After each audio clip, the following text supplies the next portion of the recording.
Hi guys, back with me again, Aptism. So today we're gonna talk about kagero in general or Dauntless Drive Dragon in specific. So after the release of Clan Selection 2, I've been playing with this deck a lot, with this cards a lot. I've been testing it, and people might be thinking about like what other grade 3 to be put aside Dauntless Drive Dragon in your deck, because like Dauntless Drive Dragon has so much potential. It gives your Vanguard a restanding ability, and the card itself can restand on its own. So it's a very powerful card, and I've been testing it a lot. Like this past month, uh, I've been playing with so many combinations, and I can tell you that right now there is like five main combination that people usually go for. The first one would be just Dauntless, pure Dauntless, so you use only 4 Dauntless Drive and that's it. You don't use any other grade 3, you put a bunch of searcher like the option that can search the top 3 cards and add 1, and of course the grade 3 searcher and other drawers. So that's number 1. And first I'm gonna mention like all 5, and then we're gonna talk about what's the plus and minus of each deck. So the number 1, as I said, is pure Dauntless. So number 2 is usually Waterfall, and the number 3 is Blade Master Sowen. So people, this is the most common I think that people use lately is with Blade Master Sowen.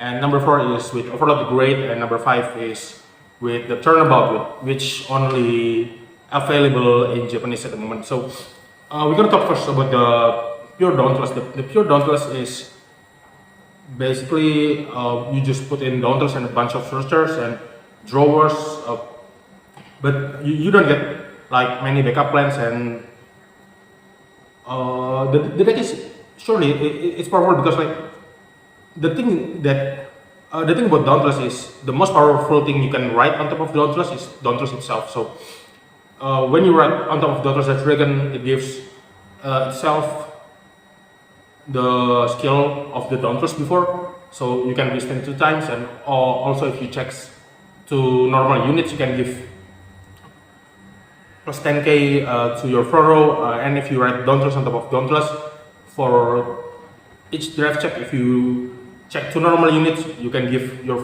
one of your front row 10k and one of your front row 10k again, or you can just pump one line 20k. But in this build, like, if you actually check trigger when you write Dauntless on top of Dauntless, it seems kind of weak because like you don't get to give 20k.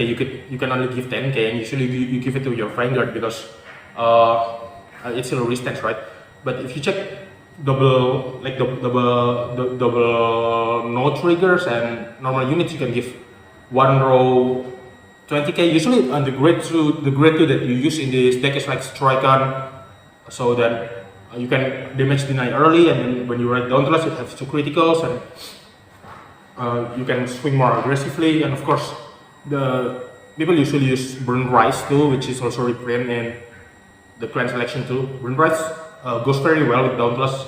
It gives itself 15k and 1 crit. It can be very lethal if your opponent didn't have any sentinels in his hand, or only have like 1 sentinels in his hand.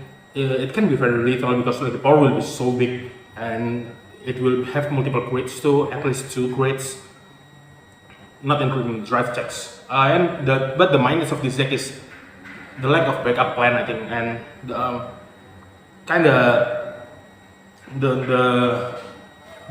problem with pure Dauntless is when you get pushed back, you don't have any means to draw an extra card, except maybe with Torrid Cannon.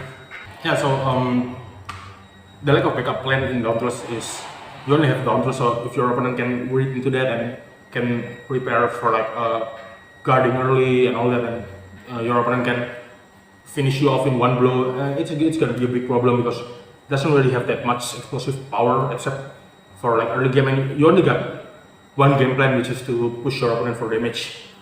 So I think that's a miss. It's not necessarily bad, it's good. You are welcome to try it. I might be making a deck profile about all of the decks that I mentioned here after this video. So for pure Dauntless, I will say that the lack of backup plan is the major minuses, but it's not like it's a turn off from the deck. It's still a good deck objectively.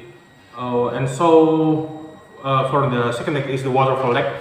The waterfall deck usually people like wanting to have okay, as I said before, the most powerful thing that you can write on top of Dauntless is Dauntless itself. So usually you go Dauntless, and then waterfall. But then again, the problem with this deck is it's too slow if you want to go for the kill with double waterfall skill, which requires 2 grade 3 in your soul. It kind of slow, and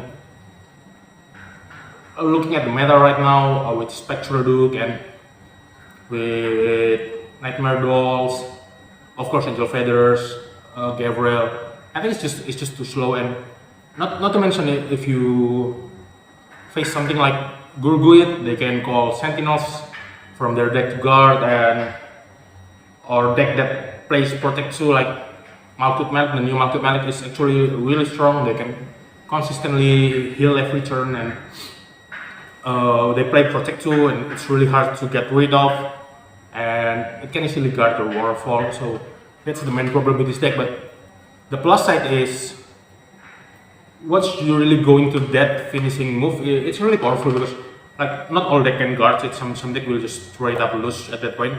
It has a really strong power finishing move, and I think you can imagine like putting up waterfall above Dauntless and all that. And then okay, let's move on to the third deck, which is the most common that I see people play, is the Breakmaster Showen. It actually is the most common, but it's not my favorite actually. I think the plus side of it is it's really consistent. You get so much search. You can like Doha and Garen package, and you also get that searcher to get Doha or Garen to your hand, and you get 6 drive checks, which is good. But the problem is with this deck is like, even though you got 6 drive checks, you only still got 4 attacks. You only got 4 attacks. Meanwhile, if you see like in pure Dauntless, you get 5 attacks if you have a full rear guard, and in the grade you get like 6 attacks. In turnabout you get 7 attacks. The problem with this deck is it only has 4 attacks, and none of it are have Sentinel restricts or whatsoever. They just rely on field control, board control, and the annoying Doha Garan line. A good player can play around this actually, because it's really not that deadly. I think the turn where you write Blade Master on top of Dauntless is not necessarily a kill turn. You don't necessarily kill your opponent there, because sometimes you just don't have that power punch to finish off your opponent right there and then.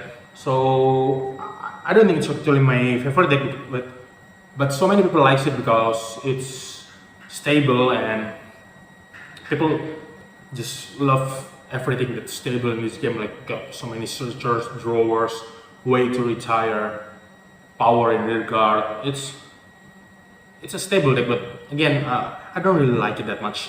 So, and then the fourth deck is deck that I've also been trying quite much these past 2 weeks, is the Great deck. The Great deck.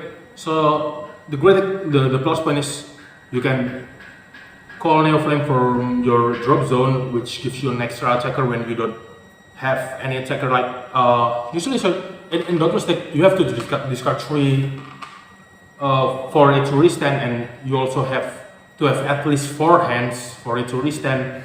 And sometimes if your opponent can push you, you don't have enough hands, and you just can't drop attacker. You cannot afford to drop attacker. But in this deck, that problem doesn't occur, because you can call Neo Flame just from the drop zone. And after you call Neo Flame from the drop zone, there will be like 6 attacks if you have full field. So your Vanguard will attack 3 times, Neo Flame will attack 2 times, and of course there's one more attack with the rear guard. And your Vanguard can have multiple crits with Neo Flame skill too.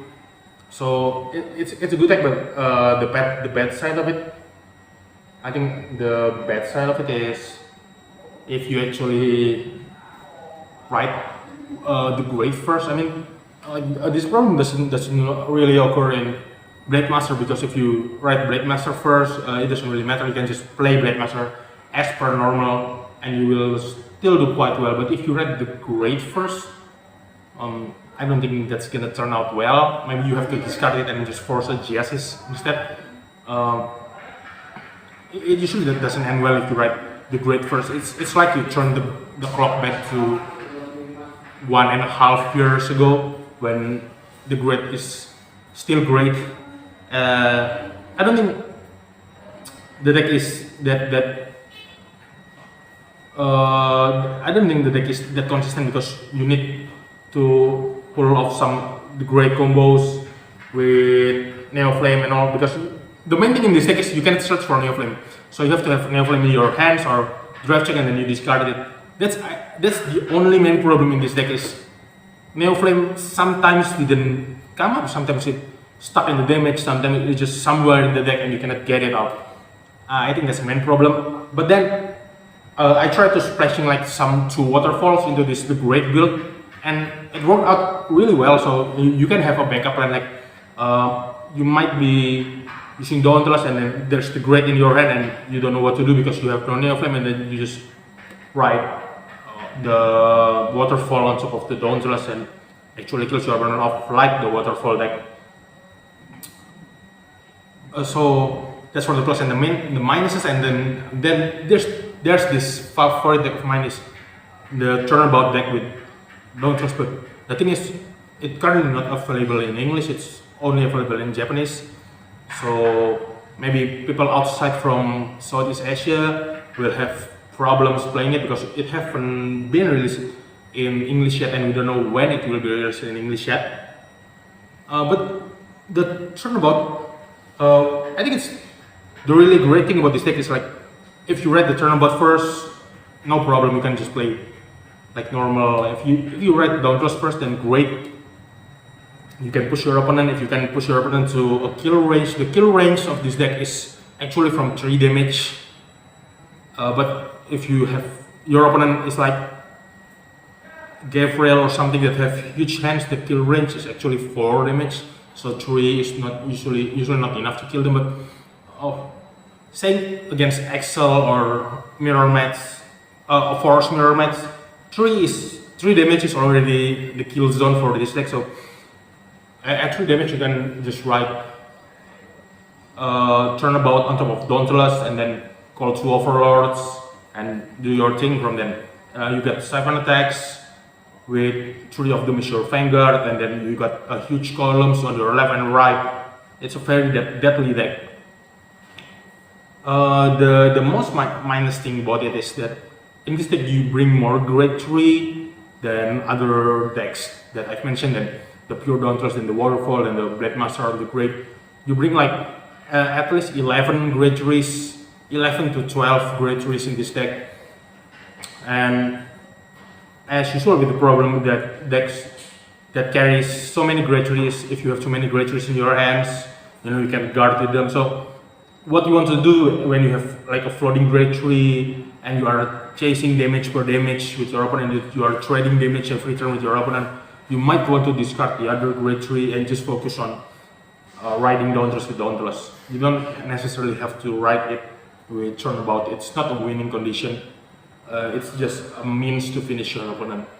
And I really think my favorite is actually the turnabout deck. I think it's much more flexible. I think it has much more ways to kill off your opponent. You can kill your opponent so many ways, but of course in this deck you don't want to ride the normal Dragonic Overlord, especially if you're going second. Maybe if you're going first, that could go quite well, but you don't want to do that. So and yeah, I actually left out a few things. So usually the choice of force, whether you play force 1 or force 2, will be in question. So let's just go quickly through that.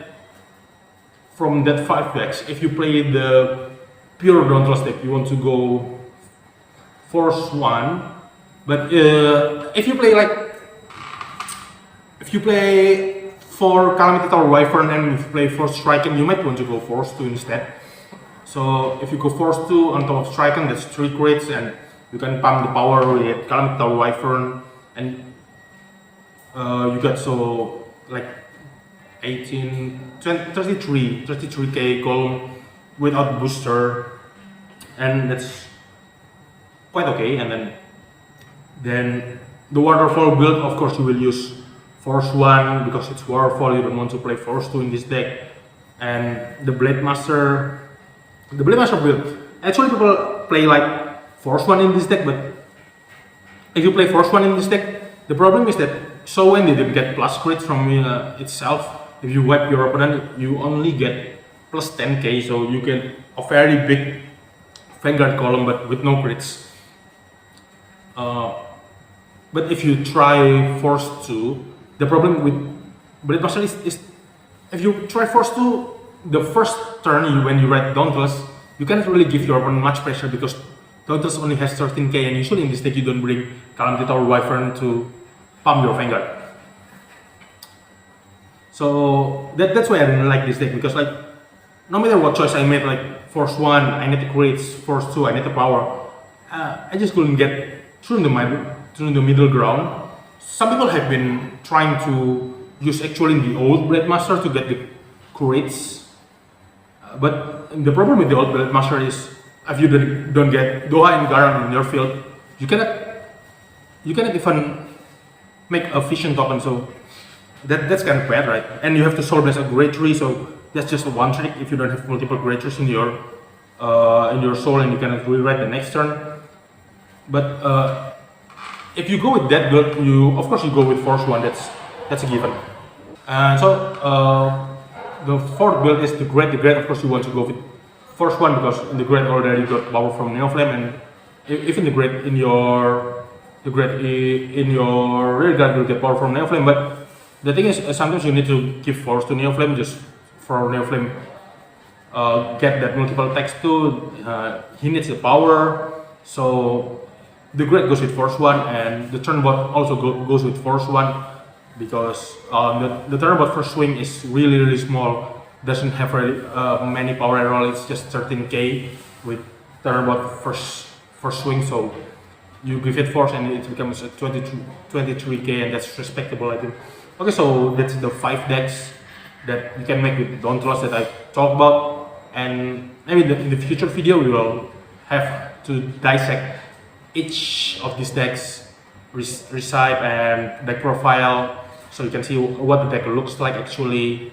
And I hope you look forward to it because I will try to make it as soon as I can, so you guys can also try it at your local tournament.